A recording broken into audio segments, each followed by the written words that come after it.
to build up the courage to be like, hey, you're cute. I'm in. And what did you actually say that very first time? I'm really curious.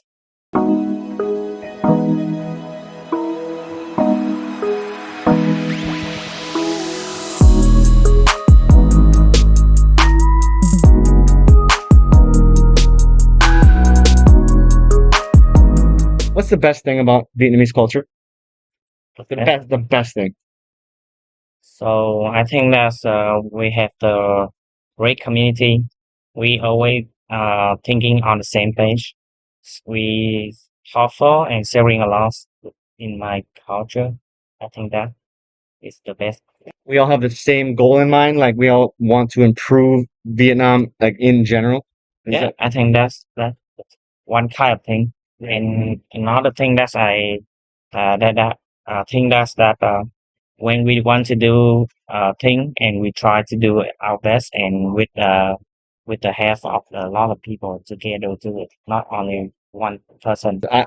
I personally am here for a reason, and you know that I love Vietnam. I love Vietnamese culture. I love it all. But of course, nothing's perfect. So, what do you think is the worst thing about Vietnamese culture? Maybe that the way people care a lot of things that's not about themselves, just about people around. Just that kind of thing. Yeah, but that's maybe some opposite side Yeah. of the thing that when you caring about another people, but you're not caring about yourself, your home and your family is not good. I got a really good answer to it, and it really kind of made me think. And the answer was this: the good thing, I think, was something like you said, Mhm. but the bad thing, he said, Vietnamese people, they do not reach their full potential because they doubt themselves. Like they don't give themselves enough credit Mhm. for how good they are at, fill in the blank. Would you agree with it? No, I don't think so. Because in my opinion, I saw that some kind of people who always care about the outside the family world. They take care of people outside their family, but when they got back to their family, they cry very and not have done a lot. What do you think made you successful as a programmer? What did your parents do? Sweet Ah, so food. food, yeah. Okay, cool. And could you point to one thing that stood out to you in terms of inspiration to be successful? Because for me, my dad's a salesman, but Hmm. my here's the thing about my dad. My dad is not like me. Hmm. I'm a people person, so I feel like I have sales in my blood, but I didn't go down that road.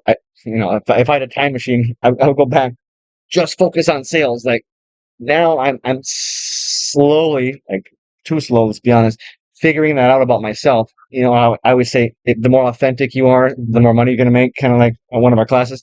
But anyways, my dad always said I should be a salesman because I know people. I can kind of connect with them on a unique level that gets them to share. I don't know. But is there any moment that you can think back to, like your mom or your dad, that like inspired you to be successful?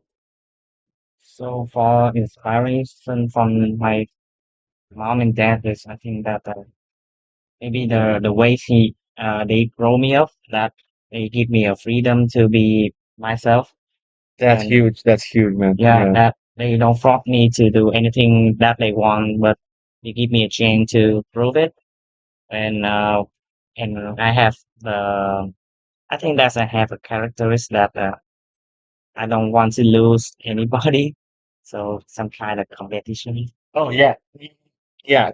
Like I always say, if there's something worth doing, it's worth doing right, and not just right, being the best at. Yeah, Is that kind of what you mean? yeah, So you're a competitor. yeah. I'm So you got a little bit of Michael Jordan blood in you, right?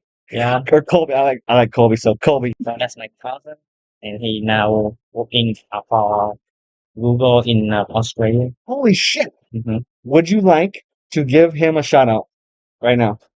Your cousin Yeah. in Australia. Shout out to Hồ Đắc Thanh Chương, bro. So I hope you watch this um podcast, and I have very inspired from you, and I want someday can explain some technical with you, have some business. Hey, shout out, we're here. This is honestly, I'm gonna skip to it, man, because I've been so curious about this, Mhm, and you've been so mysterious about this. So this guy, had a legit business making neon signs, mhm. and he presented it to me during our demo day, which I think is one of a kind, great class. If you're in the market for a really good business English teacher slash just trainer to begin with, please look me up, proteacher.com. However, this guy, his first chance, he blew me away. I was like in the market. I was in the market. I'm asking all these questions. I'm like, so how much? What's your margin? Right? But I was legit in the market. Like I still want him. I still wish you were still doing this, by the way, because I would have one in my right back there. One of those. I'm not going to tell you which one, but I would still be in the market for a neon sign. What? And I'm just going to test you real quick. What was your USP? What was your unique selling point of that business? It doesn't exist anymore, guys. Settle down.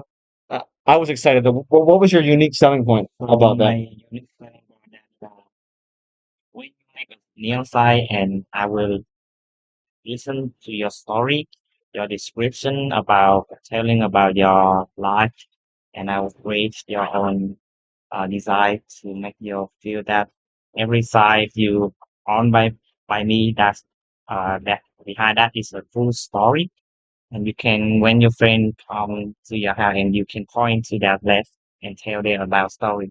I love that. I love that, man, because it's like every room has a story. Yeah, that. So it's like you just walk in the room, it's got a feel to it. You know what I mean? And anyways, not a real business.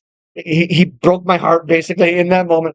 But uh, he's been working on something new. So that's my next question. How much can you tell us? Can you hint at it? Can you tease at it? Because this guy's an idea man, and that's what honestly drew me to him. And he's been one of my favorite students. But yeah, can you tease? What's your new project? What are you working on Mm, behind the scenes? it's like a small business, but I can tell you right now, Nothing. no, Not even like the genre. no, I tell you, Okay. I can. This guy is either a sales slash marketing mastermind or he just has a bunch of ideas that fail. Like less than 1% of the people that watch this podcast are not subscribed. So subscribe right now, give it a like for myself, for especially for Min. And please share with the people where they can find you, your social, whatever you like. So you guys can find me on the LinkedIn, become a English teacher at our company, and also making some podcasts. So what make you motivation for those things? It's a good question. I am selfish.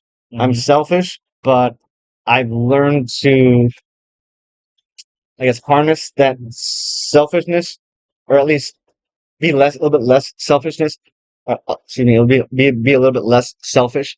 Basically, what I mean is, my wife. My wife is my motivation in the sense that we have a child, and but before that, honestly, my before that, my goal was to live. I set out to live in a different country, and not just live, survive, thrive. I don't say thrive, but like survive at least, right? Because I have been to more than 30 countries, mostly in South America, which is great. Don't get me wrong, I love traveling, but like when you reach a certain age, like I'm old, I'm 40 years old.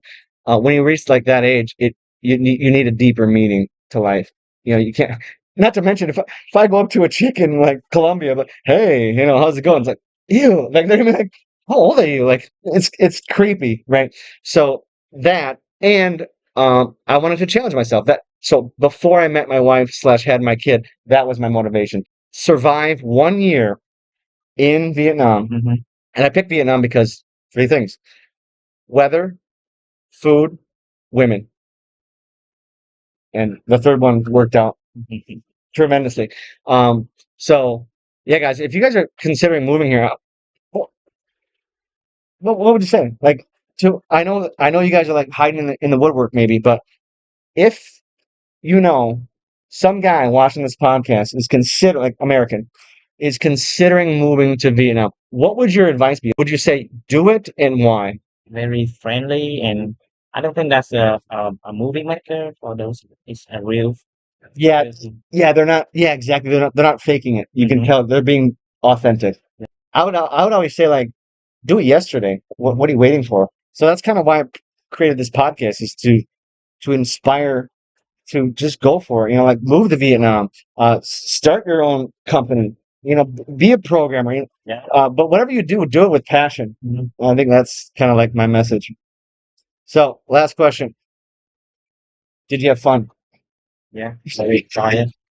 All right, guys. What happens is when I hit stop, suddenly the what's the word?